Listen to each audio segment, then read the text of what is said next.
yo pienso que eso es muy importante señalarlo del libro y del trabajo del maestro. Yo me tomé la molestia de checar muchos de sus datos, perdón, chequé muchos de sus datos que están dichos así rápidamente y encontré que hay una solidez absoluta. Todo lo que el maestro dice se le puede creer sin que tenga notas de pie de página, absolutamente. O sea, es una erudición muy amplia la que viene en todo el libro. Ahora, yo voy a hacer, me gusta mucho, tiene una visión panorámica de los encierros de las mujeres. Es muy significativo que haya un varón que ahora note de una manera sistemática todas esas limitaciones en las que hemos estado puestas las mujeres. Entonces, en eso también yo lo quiero felicitar mucho. Cuando le veas lo digo. Sí. Habla, y además habla de algo que luego a las mujeres nos toman de muy agresivas cuando hablamos con este idioma. Él habla de espacios fálicos de discriminación y retorna frecuentemente al término de lo fálico y el poder fálico, y eso es muy agradable poder citar a un varón cuando uno quiere usar esa terminología, porque entonces ya no aparece uno como brutal o como agresiva, porque las mujeres siempre cuando somos contundentes somos agresivas, según dice la sociedad y los patrones culturales. Entonces hay un equilibrio preciso entre el dato y los requerimientos de este estilo ágil. Entonces yo quería, así con esto yo resumo lo que a mí me llamó la atención del libro, pero como ustedes ya oyeron, pues yo soy muy especializada en género y religión, en las religiones y las mujeres. He escrito mucho, mi último libro es el volumen 3 de la Enciclopedia Iberoamericana de Religiones, publicado por Trota en su tierra hace un año. Entonces, yo podría decir, no sé, muchísimas cosas. Yo sé que aquí Nacho ya me puso un límite, me dijo entre 15 minutos y ya. Entonces, lo que yo voy ahora a comentar con ustedes es la parte donde el maestro habla de las mujeres en las religiones monoteístas, aunque hace algunos comentarios de religiones que él llama politeístas y que yo no llamo politeístas porque yo tengo otra manera de hablar de esos fenómenos religiosos, pero él se enfoca mucho en las religiones monoteístas. Y ahorita me acaba de decir, porque le di un artículo sobre las mujeres en el Islam que yo escribí, que yo publiqué, y me dice, es que yo me he especializado mucho. Y sí, desde el 2001 casi todos los que estudiamos las religiones y los políticos, cuidado, hemos tenido que poner mucha atención en qué es el Islam, o el Islam cómo transforma las mentes, o por qué se escriben libros ahorita sobre los suicidas, por qué se sacrifican su vida. O sea que ya ahorita matar a otro no es lo más impactante. Lo más impactante es que al matar al otro me mato yo mismo.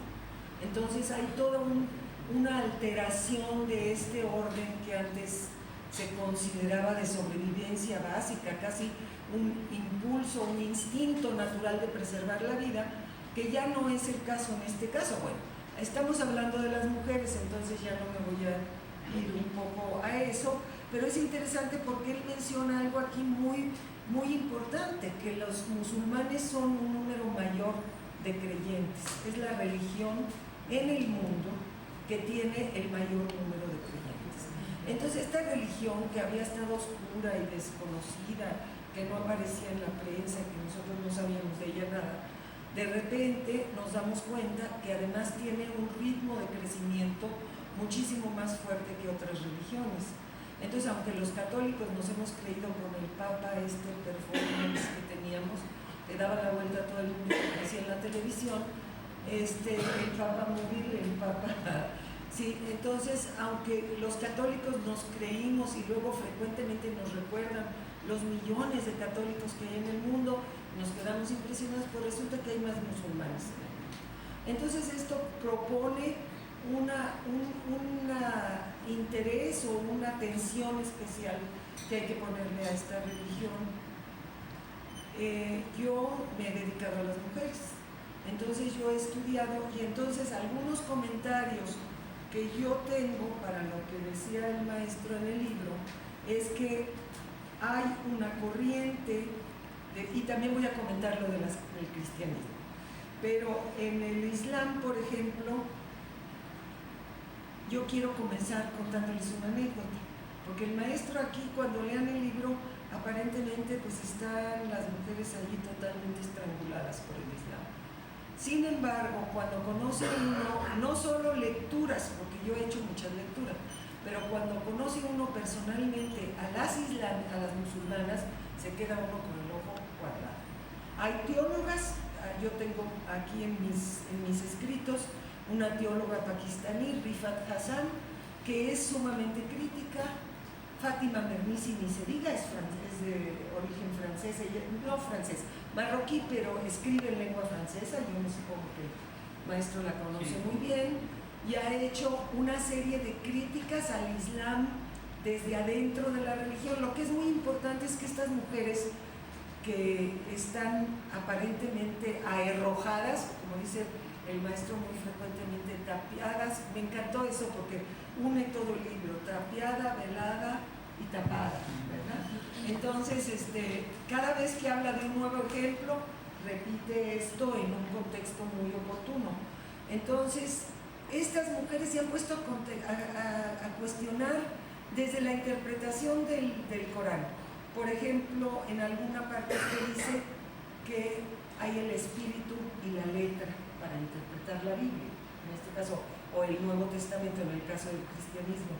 Pero en el caso del Corán, que también es un libro sagrado, en el caso del Corán, las mujeres están afirmando ahora, y tengo ahí todas las citas bibliográficas, están afirmando que el Corán, como decía esa mujer beduina que encontré en Beersheba, estuve hace un año invitada a Beersheba, a la Universidad de Beersheba, con el Centro de Estudios para los Beduinos, y nos fuimos a visitar los beduinos en sus campamentos, y en una de las casas donde estaba una ONG Shatil, abrí una puerta un poco imprudentemente porque no me dejó, nos sentaban a echarnos un rollito de lo que pasaba y yo quería ver yo misma qué era lo que estaba pasando, y de repente abrí una puerta y encontré a una mujer beduina toda velada, con unas 20 mujeres beduinas aquí, unas veladas de una forma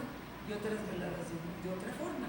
¿Qué quiere decir? Las veladas tradicionales traían un velito blanco más ligerito que un rebozo mexicano, totalmente vestidas con sus vestidos bordados de colores, y del otro lado estaban todas las otras, que son las que ahora últimamente se han empezado a llamar fundamentalistas.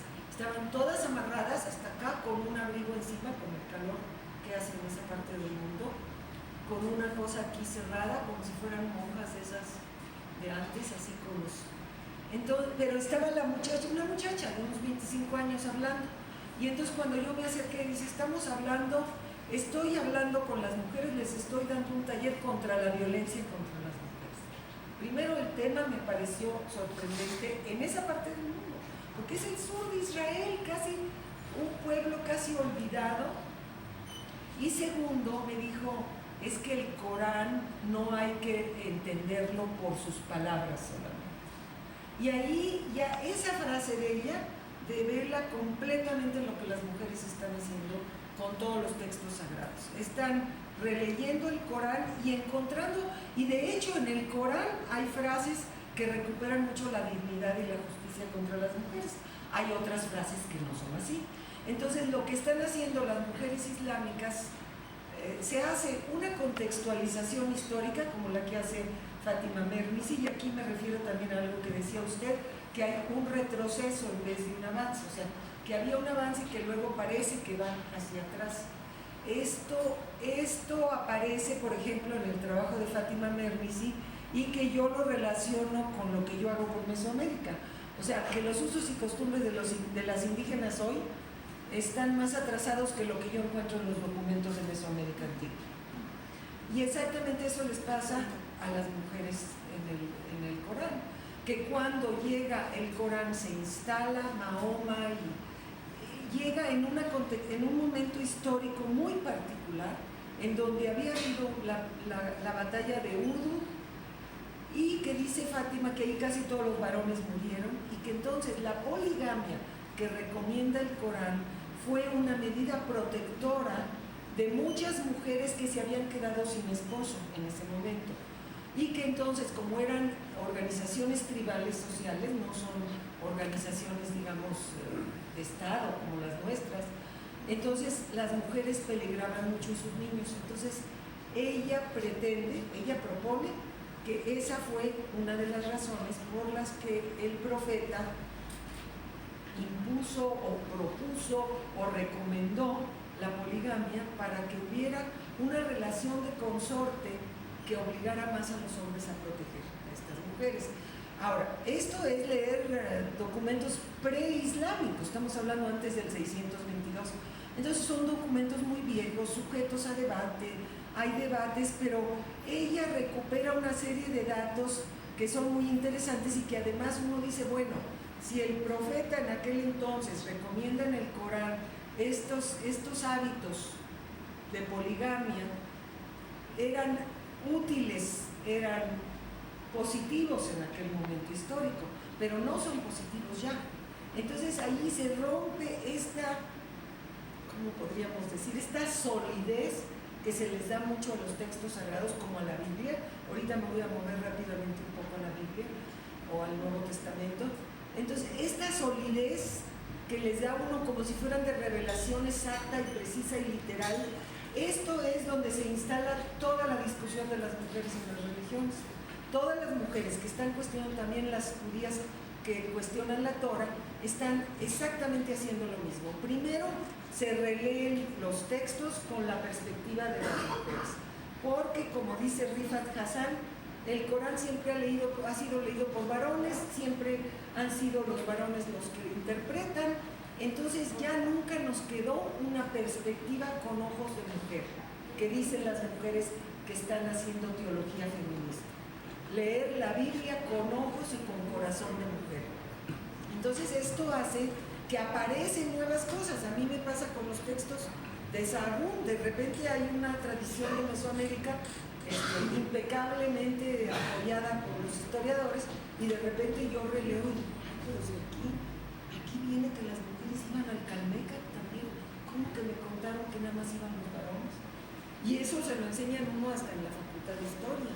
Entonces, este tipo de cosas es lo que estamos haciendo las mujeres, cuestionando los textos, no solo los textos, sino las interpretaciones que han sido hechas a través de los siglos por varones exclusivamente o por mujeres que nos entrenan en una tradición patriarcal y ya no la cuestionamos. También hay muchas mujeres que son así. Entonces lo que estamos tratando es de rescatar. Y en el Islam, como les digo, hay todas estas grandes mujeres que han hecho unos descubrimientos. Hay incluso una chica, Amina Wadud, que dice que el Corán apoya los derechos de las mujeres y que las mujeres deben de ser respetadas, y que la creación del primer hombre fue creada la mujer al mismo tiempo, un poco lo que usted está recuperando en el libro. Y entonces, y es curioso esto, ahora me voy a mover, ya que empecé con lo de la creación, me voy a mover ahora a lo de la Biblia, al Génesis, que es lo que el maestro también en uno de sus capítulos analiza. Dice, hay dos narraciones, una que dice que fueron creados al mismo tiempo el hombre y la mujer, y otra que dice que la mujer fue sacada de una costilla de Adán. ¿Y por qué se nos quedó la costilla de Adán nada más? ¿Qué es lo que se pregunta él? ¿Por qué nada más nos acordamos de que fue de la costilla de Adán? Si hay una narración del Génesis, como eran cuentos y mitos que tenía la gente, que luego se escribieron, como son todas las tradiciones orales, como también todo lo del Corán. Todo fue primero oral y después se transformó en escrito. Entonces, ¿por qué nos queda nada más la costilla? Porque cae bien con las tradiciones patriarcales y sociales. Es otra cosa que el maestro menciona, la interacción entre el contexto social, sociológico, patriarcal, cómo influye en las creencias. Y entonces creemos que es de fe y es de Dios, y no es cierto. Es una pura tradición social nuestra, y se la endilgamos a Dios. Y por eso las mujeres estamos releyendo todo. Por ejemplo, en la Biblia, yo quería hacer un comentario muy particular sobre María Magdalena, sobre la samaritana, porque aquí el maestro hace mucha digresión sobre cómo cómo Cristo rompió los patrones de su vida, que yo estoy completamente de acuerdo. Pero ahorita las mujeres estamos rompiendo esos patrones también, porque ya pasaron 2000 años. Y entonces no es lo mismo, como usted lo dice, no sé en qué página, pero por ahí usted se va a recordar. Pero usted lo dice que qué curioso que las mujeres estamos llamadas a ser, por ejemplo, la Magdalena. La Magdalena o la samaritana fue perdonada de sus pecados. Pero dice él muy claramente, pero no es lo mismo a que se vuelva discípula o apóstol. O sea, fue mujer perdonada de sus pecados en el Nuevo Testamento, los evangelios. Pero, sin embargo, hay investigaciones, y eso era lo que yo quería ahora comentar también con ustedes. Tengo amigas, Elaine Pagels, Karen King, para llamar a las más importantes, las más famosas, que han estudiado los evangelios gnósticos, o lo que la Iglesia ha llamado discriminativamente apócrifos, pero que en realidad, ¿por qué son apócrifos? Unos porque un señor decidió en el siglo III que estos no servían y estos sí sirven. Entonces ahí en esa ruptura es donde las mujeres estamos releyendo y encontrando cosas, por ejemplo, como el Evangelio de Santa María Magdalena. No era prostituta, era Santa María Magdalena. Y era una apóstola, era una de los apóstoles. Esto es lo que dicen las nuevas interpretaciones. Y era la predilecta de Jesucristo. Entonces allí miren, en este evangelio hay cercanía física de Jesús con ella. Entonces ahí entra en un terreno ahí de erotismo y de sexualidad que ya se vuelve muy móvil y muy difícil. Pero yo sí les recomendaría que lean para esto, que lean estas grandes autoras. Elaine Pagels son amigas mías, ellas tienen 20 años trabajando ese tema simplemente. Y por ejemplo, María Magdalena, resulta que eran 3 Marías Magdalenas, o sea que no eran una. O sea que toda este cambio de una tradición oral a una tradición escrita implica una serie de transformaciones que estuvieron en manos de varones misóginos. Entonces, ¿qué hicieron? Nos borraron, nos sacaron y nos callaron, ¿verdad? Y como dice el maestro muy seguido, muy velada, tapiada y callada, silenciada, invisibilizada. Entonces, yo creo que ya con esto yo les dije pues muy rápidamente lo principal de los comentarios que yo quería hacer.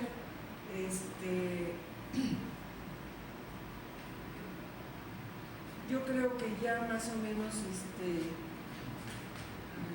más o menos, yo creo que ya hablé mucho. Entonces, eso es lo principal y mejor lo dejamos después para que hagan preguntas o comentarios. Me daría mucho gusto. Muchas gracias.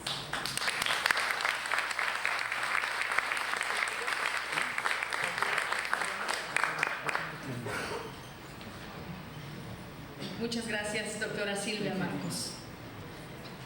Pilar Concla Reyes ha sido secretaria técnica de la Comisión de Justicia y Derechos Humanos del Congreso del Estado de Morelos. Participó en la comisión por el esclarecimiento de los asesinatos en contra de militantes perredistas en Morelos. Observadora civil en la comunidad zapatista Morelia, municipio de Altamirano, Chiapas, durante la persecución del ejército mexicano contra el Ejército Zapatista de Liberación Nacional en 1995. Maestra de la primaria de la comunidad Morelia, municipio de Altamirano, Chiapas. Colaboradora fundadora del periódico Correo Semanario de Morelos.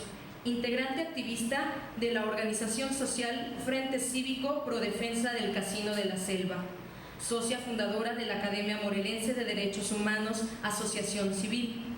Integrante fundadora del Observatorio por la Transparencia Asociación Civil, autora del manual La causa de los derechos humanos y de la guía de los derechos humanos de las mujeres. Escuchamos a Pilar Contla Reyes.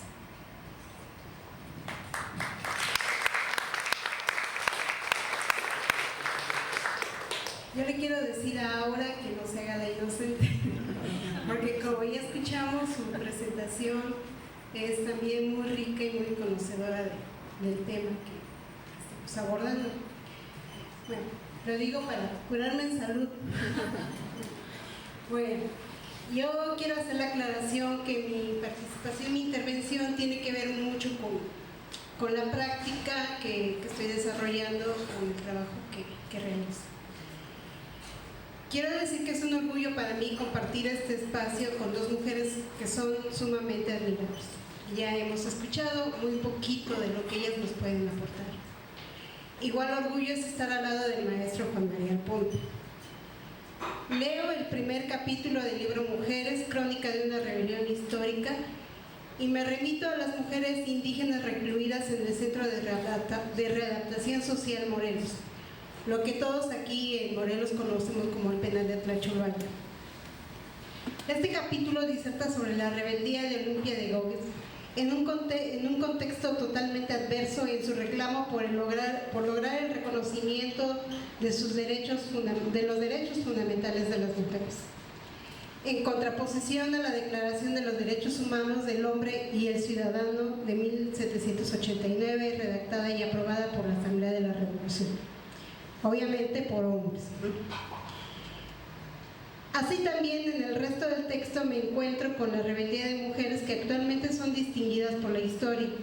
Me encuentro con mujeres de mucho brillo y peso que han sido luchadoras sociales de sus tiempos y de sus lugares, como la misma Olimpia de Gogos, Angela Davis, Carlota Corday y otras más, sacrificadas a causa de sus ideas libertadoras. El maestro Aponte nos ofrece recapitulaciones y reflexiones sobre la historia de mujeres que hicieron de su vida cotidiana una vida de compromiso y mística por alcanzar los ideales de una vida de igualdad, de respeto y dignidad. Aquí es donde enlazo mi lectura con mi práctica. Por razones de un proyecto de trabajo con mujeres he tenido que acudir al Centro de Rehabilitación Social Morelos. He sostenido pláticas con diferentes mujeres indígenas que han sido víctimas precisamente de la discriminación de raza, discriminación por pobreza y discriminación por ignorancia. En suma, son víctimas de un no reconocimiento de sus derechos humanos y sociales. Se les acusa por delitos contra la salud, pero no es el caso en este momento juzgar su inocencia o su culpa. Son mujeres que ven sus vidas extinguirse día con día e incluso el deseo de la muerte es una idea que baila como mariposa sobre sus cabezas. Esas mujeres aún lloran con el recuerdo de la detención arbitraria, con el recuerdo de la tortura que fueron sometidas y con el recuerdo de la violación sexual a que la sometieron aquellos que supuestamente operan a favor de la procuración de justicia. Temerosas tratan de ocultar su origen indígena, algo imposible para ellas. Alguna niega hablar el náhuatl aun cuando no comprende el español, no porque le dé vergüenza, sino porque le da miedo lo que pueda ocurrir después. Ahora tenemos leyes a favor de las mujeres, tenemos convenios internacionales y tratados para la erradicación de todas las formas de discriminación contra la mujer, y también tenemos leyes indígenas. Sin embargo, ellas están ahí, incluso sus familias las olvidan, ya no las visitan, lo hacen primero, pasa un mes y ya no lo hacen. En algunas ocasiones es porque estas familias son originarias de otros lugares de aquí del estado, no son de aquí de Morelos. Tienen que viajar de la montaña de Guerrero, de Tlapa, o de la Sierra de Puebla, y para ellos es algo que imposible, es algo imposible, y entonces prefieren olvidar a estas mujeres ahí en el penal como si fueran objetos. Las dejan ahí como un objeto que se perdió y ya no saben si fueron sentenciadas, cuánto tiempo va a durar esa pena, no lo sabe su familia. Leo la crónica de una rebelión histórica y asocio la imagen de María Juana, que durante su proceso penal negó de manera tajante el delito por el que fue detenida, colgada de los brazos y violada. Segura de su inocencia, María Juana solo admite una culpa ante los ojos de su marido: haber sido de otro hombre contra su voluntad. Esa es la única culpa que admite. Ella no admite el delito por el que se le acusa. Ella afirma que es inocente. Y aquí en este momento ofrezco una disculpa al maestro Ponte por tener que acudir a este tipo de ejemplos que son una realidad.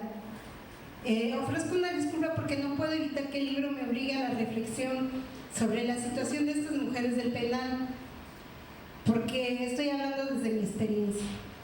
Enriquecido. Es decir, ahora el libro es doble o triple, lo cual siempre es algo conmovedor. Quiero ilustrar con la práctica algo que de alguna manera está presente en el libro: el itinerario de la mujer. El itinerario de la mujer en busca no de su identidad, sino de su dignidad.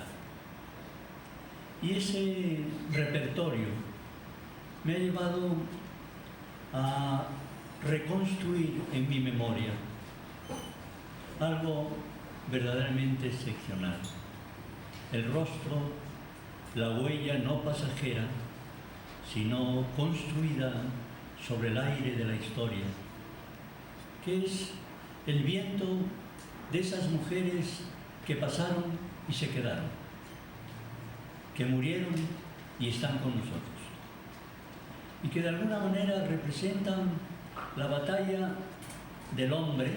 En español hombre es hombre y mujer, no hace falta decir hombre y mujeres, sino el hombre es la mujer, y hay del hombre que no sea también mujer.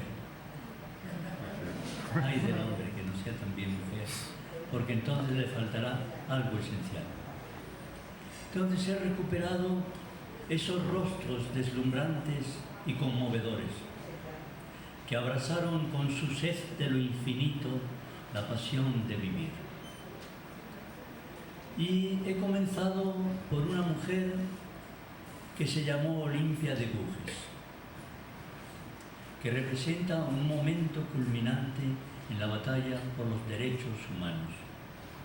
Olimpia de Gouges es hija y fruto histórico del mundo fálico: madre obrera, padre aristócrata, dueño de la entrada de la casa y por tanto dueño también de los cuerpos de mujer. No sabía ese aristócrata que daría a la luz una mujer que inventaría la batalla histórica por la defensa de los derechos, no de la mujer, sino de la humanidad.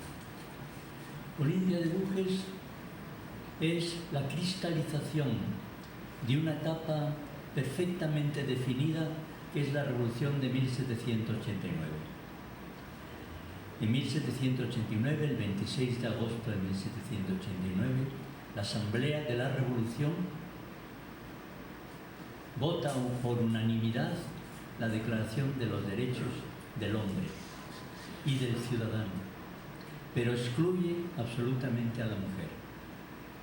La mujer queda al margen, y esa marginación hará surgir a la historia y a la epopeya de la existencia a Olimpia de Gouges, porque en 1793 Olimpia de Gouges redacta la Declaración de los Derechos de la Mujer y de la Ciudadana, y esa declaración la llevará a la guillotina. La Asamblea Revolucionaria, conducida por los machos fáusticos, consideran que la rebelión de Olimpia de Buques no tiene otro destino que la guillotina.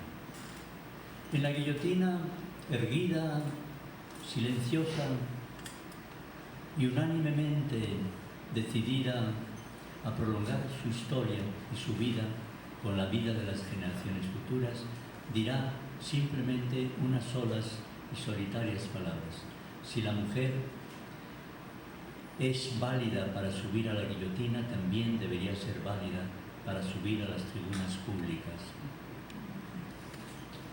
Pero en el emocionante retrato de Olimpia hay elementos que quizá naveguen todavía con nosotros. Es decir, la sociedad fálica, la Asamblea Revolucionaria, rechaza a Olimpia de Buques porque es absolutamente la representación de una parte fundamental de la humanidad. Y esa representación se establece desde la independencia. Es criticada porque es dueña de su cuerpo. Ser dueña de su cuerpo es efectivamente un desafío al hombre, porque el hombre es dueño de la mujer y no la mujer es dueña de su cuerpo. Esa distinción extraordinaria hará posible que Olimpia de Buques reciba la carga más infame de las calumnias de su tiempo y de su época. Primero, se bañaba todos los días. Bañarse todos los días antes de la guillotina era evidentemente un insulto, porque bañarse significaba que la mujer estaba desnuda, sola ante el espejo, sola ante sí misma. Y las clases poderosas en el siglo XVIII, esas clases tenían en sus casas montones de lino arrollado para secarse y asearse, porque consideraban que el agua tenía altos grados de impureza. No conocían el agua del Distrito Federal, pero evidentemente existían razones que implicaban una conducta pervertida, porque se miraba a sí misma, se contemplaba como mujer y como persona. Destacar esa vida errante que en 1793 redacta la Declaración de los Derechos de la Mujer y de la Ciudadana para ir a la guillotina, constituye todavía un recuerdo, una memoria, porque yo he oído a profesores de la universidad considerar que la Declaración de los Derechos del Hombre y del Ciudadano era universal. No fue universal hasta 1948, la Declaración de las Naciones Unidas. Entonces se asumieron los dos sexos. En 1789, la Revolución elige solamente una persona, que es el hombre. Una persona que es el ciudadano, que solamente podía ser el hombre. Por lo tanto, al rescatar la figura de Olimpia de Buques, yo he rescatado toda la memoria de la humanidad y los rostros de mujeres que pueblan mi libro. Me hubiera gustado que constituyeran también parte de la vida de cada uno de ustedes, en el sentido que cada una de esas mujeres representa un momento excepcional en la pasión de la mujer por la libertad y por la recuperación del derecho de la mujer, no solamente el derecho de la mujer, sino del derecho de los hombres a ser legítimos y auténticos. Recupero el nombre de Lu Andrea Salomé, que ha dormido conmigo en la memoria, que la llevé a una obra de teatro que se estrenó en el Ruiz de Alarcón hace muchos años. Por lo tanto, tenía unas relaciones demasiado obscenas con ella. Por lo tanto, pueden comprender por qué la rescaté de nuevo de las cenizas de mi memoria, para volver a encender con ella una fogata erótica que representara el reconocimiento de la mujer libre. Lu Andrea Salomé fue la primera mujer que va a la universidad en Suiza, hija de un general ruso. Representó una especie de cataclismo. El huracán Katrina es poco, para demostrar lo que significó en la Suiza pasteurizada la aparición de una mujer representando la hipótesis del conocimiento. El conocimiento era un fenómeno absolutamente masculino. Pero Lu Andrea Salomé no solamente transforma la Universidad Suiza, sino que transformará la vida europea. Porque va a conocer en el curso de su existencia memorable y extraordinaria a tres hombres que de alguna manera son nuestro siglo y seguramente serán los siglos venideros. Un filósofo que termina en la locura, Federico Nietzsche, se enamora de Lu Andrea Salomé. Y el enamoramiento del filósofo de Lu Andrea Salomé constituye como una especie de paréntesis en la vida de la filosofía y abre las puertas y la oportunidad memorable para que cuando hablamos de Nietzsche tendremos que recurrir a un libro, a una biografía de Lu Andrea Salomé. Es extraordinario ese fenómeno, que no podamos hablar de Nietzsche sin hablar de Lu Andrea Salomé, y que no podamos hablar de Rainer Maria Rilke, el gran poeta de lengua alemana, sin excluir de una manera u otra una fuente de evidencia amorosa que es Lu Andrea Salomé. Lu Andrea Salomé es la parte más bella, más recóndita, más misteriosa, más alertadora de la vida de Rilke. El enamoramiento de los dos es un enamoramiento extraordinario. Y el abandono que Lu Andrea Salomé hace de Rilke es también un abandono de la mujer entera, de la mujer capacitada para entender el destino humano. Porque dice Rainer, solamente será verdaderamente un gran poeta si yo le abandono. Mientras yo esté con él, vivirá para mí. Y Rainer Maria Rilke debe vivir para los demás. Se separa de Rainer Maria Rilke después de unos viajes que hace a Rusia, su patria original, con su marido y su amante. Inventa el triángulo, pero el triángulo de la felicidad, lo cual no deja de ser una innovación extraordinaria, de una valentía para las dos partes, porque Lu Andrea Salomé, que ha hecho famoso el nombre de su marido, Andrea Salomé, se matrimonió con él por un accidente, porque él se suicidó ante ella porque ella no quería casarse con él. Se apuñaló. Ella corrió a la calle despavorida en busca de un médico. Le curaron y le dijo al hombre que acababa de apuñalarse y que sobrevivió, no a ella, sino a él mismo. Le dijo, voy a casarme contigo si tú eres capaz de aceptar un pacto, el pacto de que nunca tengamos relaciones, de que seamos dos amigos que circulan juntos en la existencia. El marido aceptó esa situación y cuando ella se enamoró de Rainer Maria Rilke, o Rilke se enamoró de ella, los tres viajaron a Rusia a conocer la patria legendaria de la joven rusa y al mismo tiempo visitaron a Tolstoy y estuvieron en su casa. Recuperó ese rostro de mujer magnífico y deslumbrante porque su epopeya amorosa y legendaria no va a terminar ahí, porque no se contentó, sino que fue capaz de advertir que el mundo iba a cambiar porque había aparecido un hombre que iba a modificar prácticamente todos los mecanismos psicológicos y todas las interpretaciones de nuestra realidad psicológica y psicótica, que era Sigmund Freud. Lu Andrea Salomé supo que un grupo de hombres en Viena indagaban el oscuro meandros que es la vida humana. Tomó el tren, tomó el camino de Viena y se instaló en aquel grupo de hombres que inventaban nuestro porvenir, nuestros lapsus de memoria, nuestros accidentes psicológicos, nuestras preocupaciones sexuales, nuestras debilidades humanas. Y en ese grupo ella fue el personaje amoroso que transformó aquel grupo de hombres solitarios y perseguidos por su tiempo, los convirtió en una unidad armónica porque había una mujer bellísima y extraordinariamente serena que fue capaz de cautivar aquel grupo y también de cautivar las primeras relaciones lésbicas de su tiempo. recupero esa memoria para trasladarles a ustedes los rostros de algunas mujeres que de alguna manera han sido identificados en esta mesa con una plenitud, una gracia, una sensibilidad y una pureza extraordinaria. Algunas de las mujeres vienen a mi memoria porque eran también muy jóvenes. Juana de Arco era una niña de 17 años.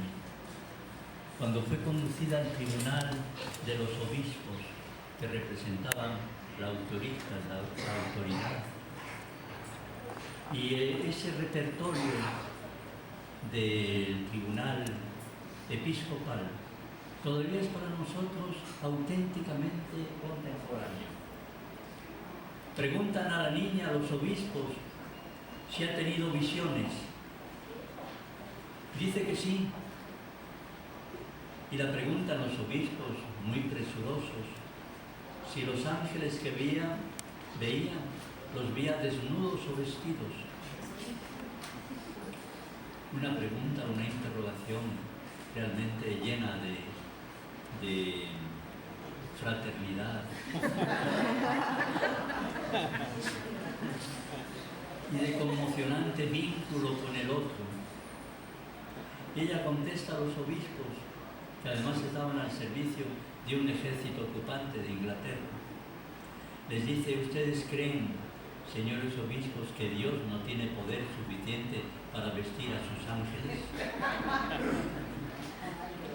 Les recuerdo también que en ese juicio se condena a Juana de Arco porque llevaba pantalones. Es una de las primeras mujeres empantalonadas. Y los obispos la dicen, atención mujeres, los obispos la dicen que los pantalones en una mujer son abominables a los ojos de Dios. Los obispos evidentemente no tenían los ojos de Dios, pero de todas maneras esa certidumbre nos va a conducir a que la misma Iglesia que la condena a la hoguera viva, normalmente no iban vivas a las hogueras, la condenan a ir viva a la hoguera como hereje relaxus, como hereje intratable. Y esa niña que muere en la hoguera va a ser recuperada por esa misma Iglesia pocas generaciones después para convertirla en santa. La mujer de los pantalones abominables a los hijos de Dios nos recuerda lo que aquí en esta mesa se ha dicho, es decir, el peso del tiempo histórico. Cómo la realidad histórica puede modificarse, entenderse de otra manera. Esos rostros de mujer que han sido durante meses o años de mi vida parte de aquella intimidad que no tiene un nombre, sino una memoria. Parte de la intensidad del reconocimiento que debía de hacer algo por construir para todos nosotros una identidad unificada, hombre y mujer. Y de ahí que también investigaran el origen de los libros sagrados para admitir con pesadumbre que habían sido una vez más falsificados.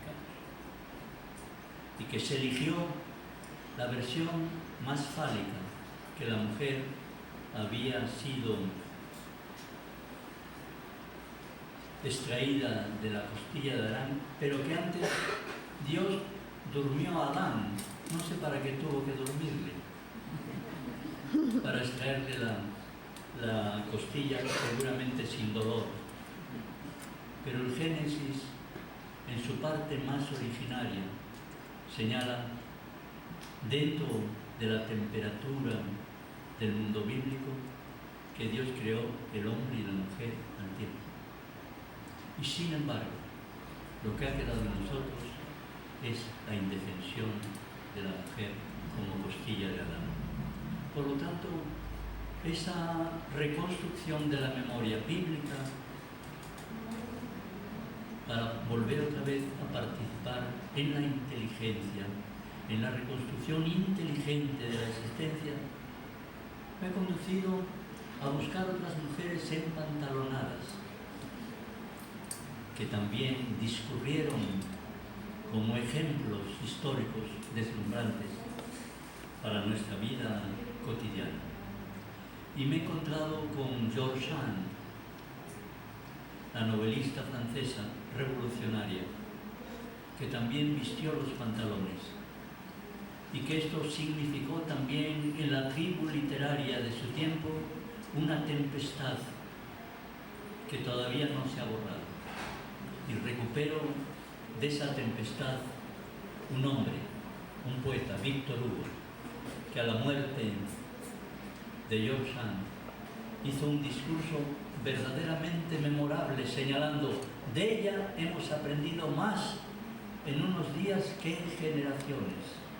Ella nos enseñó cosas que nosotros, los escritores y los poetas, no habíamos visto nunca.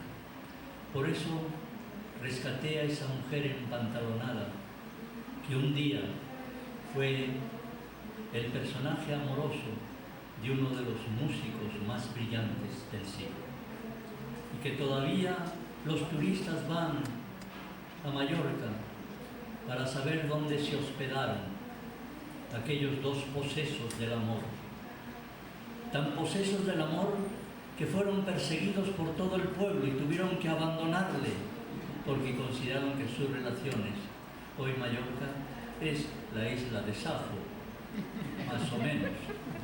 Por lo tanto, el tiempo histórico dio la razón a George Sand y a Chopin para que pudieran vibrar entre nuestra memoria y nuestra imaginación como esa dimensión del amor que no busca las palabras, tampoco los cuerpos, sino que busca una fusión perfecta, identificada, memorable de hombre y mujer.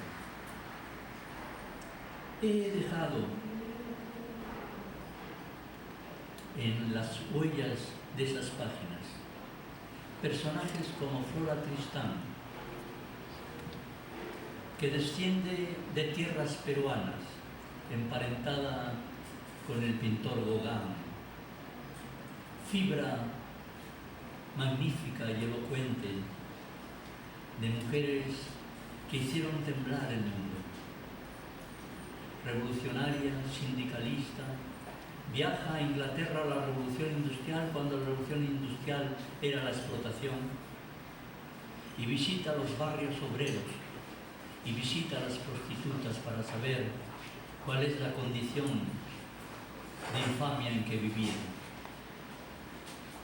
Y esa búsqueda la permitirá un día una de las grandes bromas lúdicas de la historia. Quiere visitar el Parlamento Británico. El Parlamento Británico era solamente habitación de los hombres, de los diputados. Y entonces intentó por todos los medios que se la permitiera entrar.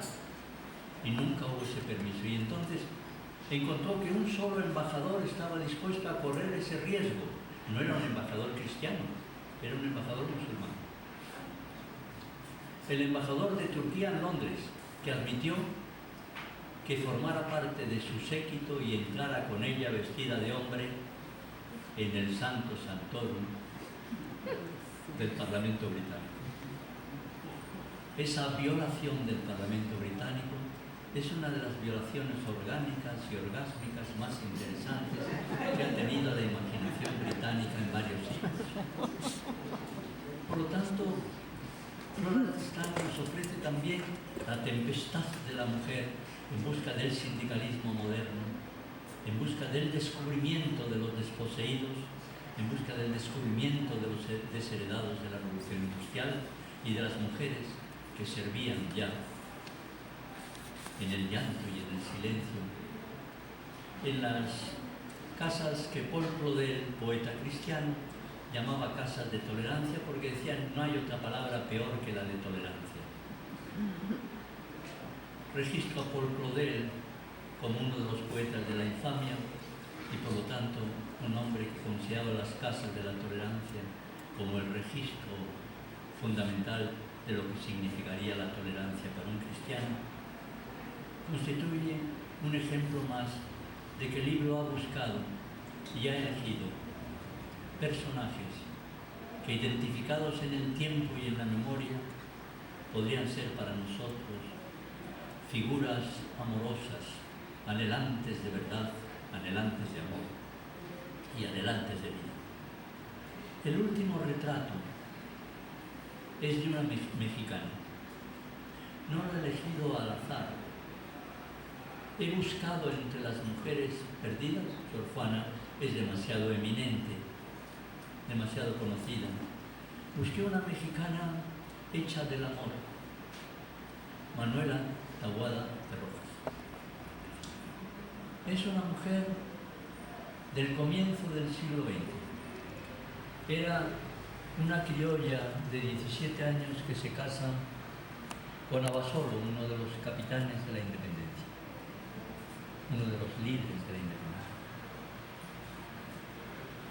Hay aquí un retrato sociológico de ese grupo que inicia en 1810, un latido nuevo de la nación y de la patria. Pero Manuela Taboada, Manuela de Abasolo, nos retrata ya una mujer independiente. He rescatado de ella las cartas que se guardaron en los archivos de la Inquisición. Cartas memorables de una niña dirigiéndose a su esposo y llamando a un capitán de la independencia: hijito mío, ¿en qué lío te has metido? Me parece memorable que una joven mexicana de la primera década del siglo llamara a su capitán heroico: hijito mío, no sabes dónde te has metido. Esa mujer, cuando se produce el juicio que llevaría a Hidalgo, Allende, Abasolo, Jiménez ante su destino, hizo un esfuerzo realmente memorable por salvar a su marido.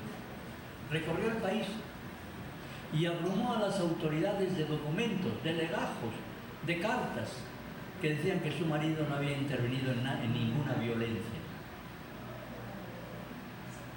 Las autoridades tuvieron que rendirse a esa joven y decidieron, para quitársela de encima, porque era una plaga, para quitársela de encima, que enviaran a su marido prisionero a España, deportado a España.